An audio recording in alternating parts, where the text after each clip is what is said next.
Thank you for tuning in to Hagbard Celine. My dear friend Hagbard is away on vacation right now, so you're all stuck with me. I hope you enjoy my company. For those of you who are watching this from my YouTube channel, you may be confused. This is actually my guest video on Hagbard Celine's YouTube channel. Definitely check out his channel and do subscribe. He has some really interesting content and incorporates his witty characteristics into his creativity. I really do enjoy watching his channel, and I hope you give his channel more of your time as well. Moving on, in this episode, I will be speculating and raising questions on Islamic extremists' potential recruitment and appeasement to the far left. Welcome to the Secular Brownie.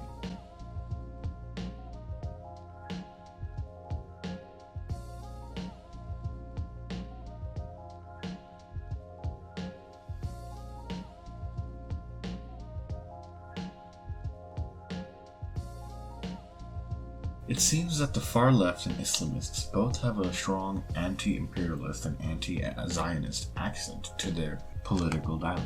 Whenever any of them speak about global politics, they speak of it solely in terms of demonizing Western foreign policy and branding it as an inherently imperialist colonial exploitation. They also have a huge emphasis on demonizing and criticizing Israel.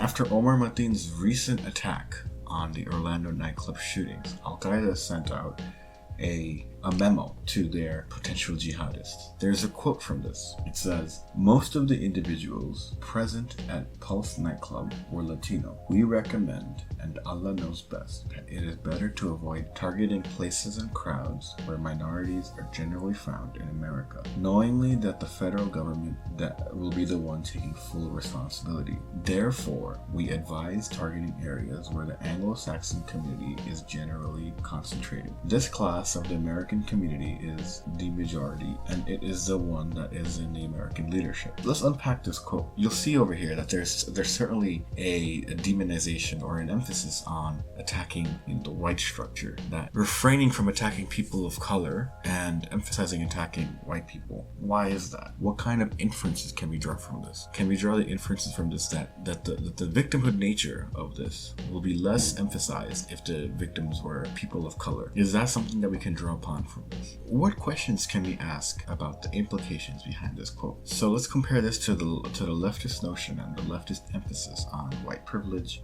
and white identity, and kind of emphasizing on a Eurocentric white identity as the ultimate villain of the world. And it can also be that the left will empathize and sympathize with the victims of these attacks much less if there's less people of color included in the victims. There will be much less sympathy for white victims because they're seen as the oppressors by the left. This is an assumption that I'm making, but do you see the connection between the two? Between the emphasis of kill white people on one quote and emphasize people of color victim on the other? Al-Qaeda, in their report, they clearly advised against minority populated areas. Why is that? Do they want more sympathy from these leftists that demonize the quote-unquote white privileged capitalistic imperialistic social structure? And a year ago, ISIS sent out an ebook called The Black Flags from Rome. In this ebook, there's a paragraph and a section giving advice to the ISIS sympathizers and their potential militants all throughout the world on how to recruit and how to be better activists for their cause and how to better engage in jihad. This one in particular focused on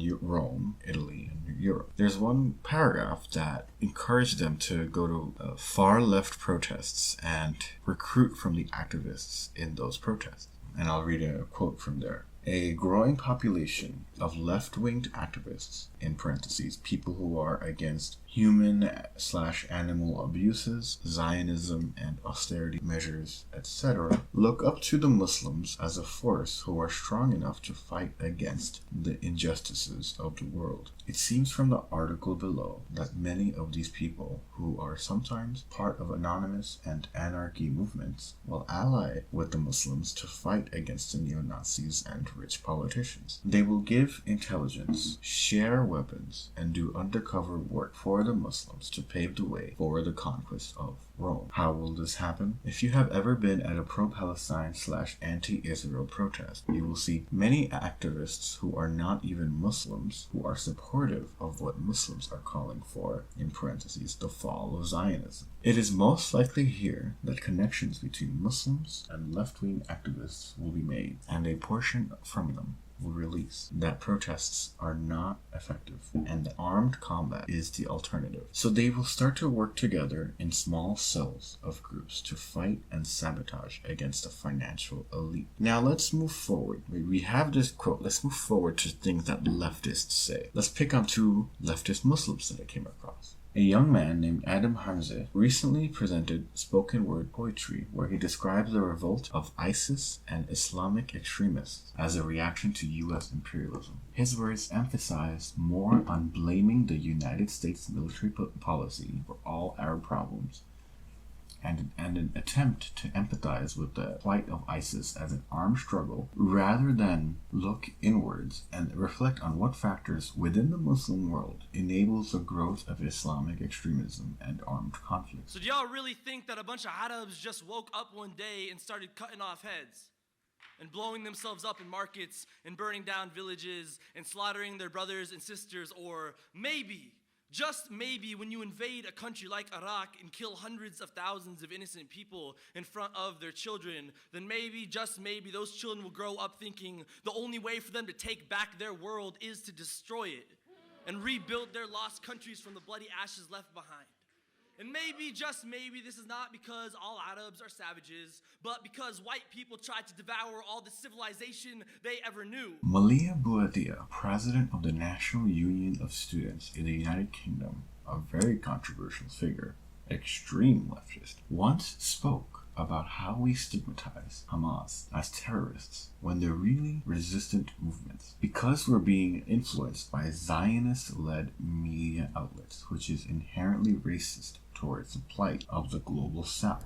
As a campaign, we take a vocal and uncompromising anti-colonialist approach to the occupation of Palestine, but at least in the time of my involvement with the solidarity movement here in the UK, there's a few things that do worry us. Namely, the fear that the notion of resistance has been perhaps washed out of our understanding of how colonized people will obtain their physical emancipation. There are, of course, many reasons for this, some of which could be seen to stem from an internalized anti-blackness. With mainstream Zionist-led media outlets, because once again we're dealing with the population of the global South, resistance is presented as an act of terrorism. But instead of us remembering that this has always been the case throughout struggles against white supremacy, it's become an accepted discourse amongst too many. When there's a desire to engage in discussions of Palestinian resistance in its many forms and therefore not limited to an armed struggle, the excuse of, well, Palestine's different, or in today's contexts, things are really different, we can't use the same methods that we did back then, are given amongst many. What do I think? Do radical leftists and Islamists have a lot in common regarding their obsession over being anti-Western establishment?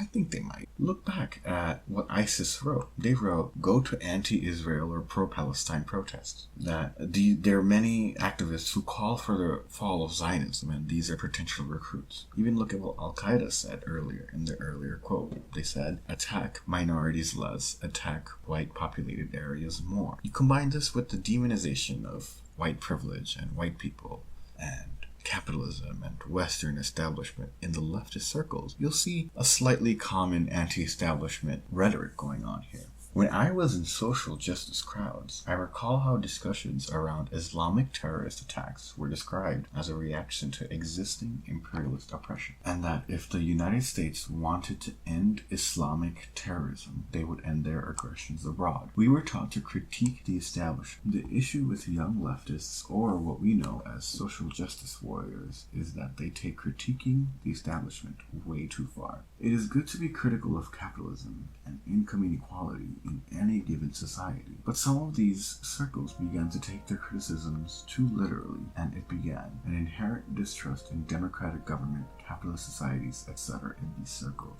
In some of these student circles, we raised questions of whether alternative communities were better for us but we simply weren't aware of it because of quote-unquote capitalist propaganda socializing us into thinking modernity is perfect. These weren't the emphasis of this discussion, of course. I won't stand here and tell you to accuse all social justice leftists of this thinking. Of course not. But in some circles I was involved with, they did bring this question up, and I've observed a handful few wonder if Sharia law is a better alternative to United States democratic capitalism because we were all brainwashed by capitalist media to enjoy this system and help the elite maintain their power. This led down a dark road where these individuals were questioning whether Islamic terrorists or freedom fighters against an oppressive status quo, and they're demonized by the media just so we can continue hating them and contribute to the global Zionist capitalist system. It's not what you think. These people did not end up becoming Islamists. This is not a story of how actual social justice warriors I knew became Islamists. No, it's not.